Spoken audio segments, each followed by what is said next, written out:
اور وہاں پہ ہم کوئی غلطی کر بیٹھتے ہیں پر اس ٹائم ریئلائز نہیں کرتے کہ ہم نے یہ غلطی کی.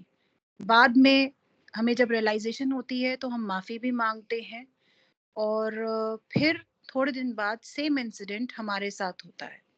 مطلب اگر ہم نے پہلے کسی کے ساتھ غلط کیا تو نیکسٹ انسیڈنٹ میں ہمارے ساتھ سیم چیز اس کسی اور نے کر دی مگر رب ہمیں اس چیز سے بچا لیتا ہے. تو ایسے میں یہ ماننا چاہیے کہ رب نے ہماری معافی قبول کی یا پھر اس کو کیسے سمجھنا چاہیے بابا جی؟ معافی کی قبولیت جو ہے نا یہ صرف قیامت میں ہی پتہ لگے گا کہ رب نے آپ کی معافی کو قبول کر لیا ہے یا نہیں. دنیا میں آپ کے پاس کوئی ثبوت نہیں ہے کہ آپ کی معافی قبول ہوگی ہے یا نہیں.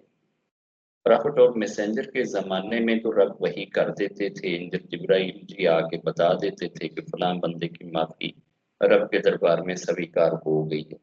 پرافٹ جی کا اس دنیا سے پردہ کرنے کے بعد اب وہ والا دروازہ بھی بند ہو گیا. اب ہمارے پاس کوئی ایسا طریقہ نہیں ہے کہ جس سے ہمیں اناؤنسمنٹ کر کے یہ پتہ لگے کہ جی آپ کی معافی ہو چکی ہے. بس ہم اس امید پہ ہوتے ہیں کہ ہمارے رب نے ہمیں معاف کر دیا ہوگا. اس امید کے اوپر ہی انسان ساری زندگی اپنے رب سے معافیاں مانگے گا. اور انسان جب بھی کبھی اپنے رب سے معافی مانگے تو یہ شبد ضرور کہا کرے کہ اے میرے ایشور وہ والے پاپ بھی معاف کر جو میں نے جانتے بوجھتے کیے، وہ والے پاپ بھی معاف کر جو میں نے بھول چوک میں کیے، اور وہ والے پاپ بھی معاف کر جن کو میں نے نیکیاں سمجھ کر کیا مگر تیرے دربار میں وہ پاپ تھے، اور وہ والے پاپ بھی معاف کر جن کا مجھے وہم و گمان بھی نہیں ہے، میرے خواب و خیال میں بھی نہیں ہے کہ وہ پاپ ہیں.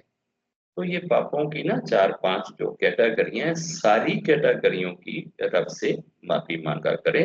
تو پھر وہ والے پاپ جو آپ کی بھول چوک میں ہوئے، بے خیالی میں ہوئے، یا کئی ایسے پاپ ہوتے پاپ ہیں مگر ہم ان کو نیکی سمجھ کے کر رہے ہوتے ہیں کہ یہ تو جناب بڑی اچھی بات ہے، اور اگر وہ رب کے دربار میں وہ بھی خطا ہیں یا پاپ ہیں تو ایسی بھی چیزوں کی رب سے معافی مانگتے رہنا چاہیے. مگر ہمیں دنیا میں کوئی اسلام نہیں دے سکتا کہ جناب آپ نے جو فلاں پاپ معاف کیا تھا نا اس کی اب آپ کو معافی مل چکی ہے. یہ والا کھاتا کھلنا ہی قیامت کے دن ہے. قیامت کے دن ہی لوگوں کو پتہ لگے گا کہ کس کس پاپ کی معافی ہو چکی ہے اور کون کون سا پاپ ابھی تک سر پہ کھڑا ہے، کون سی خطائیں رب نے بخش دی ہیں اور کون سی خطائیں نہیں بخشی گئی ہیں. دنیا میں انسان کے ساتھ جتنے بھی ایکشنز ہوتے ہیں اس میں میجارٹی ایکشنز کے اندر سیٹن اپنا رول پلے کرتا ہے.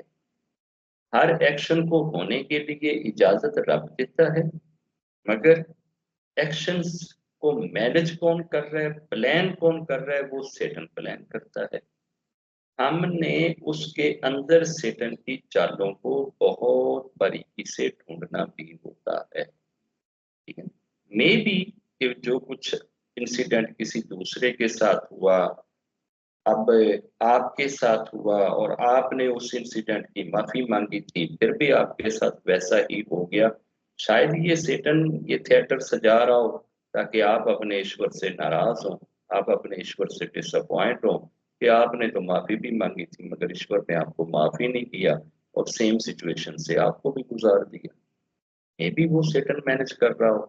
تو یہ والا معاملہ صرف آگے جا کے کھلے گا کہ کون کون سی مینجمنٹ ایشور کی اپنی خواہش اور مشیت سے تھی اور کون کون سی مینجمنٹ سیٹن کی طرف سے تھی.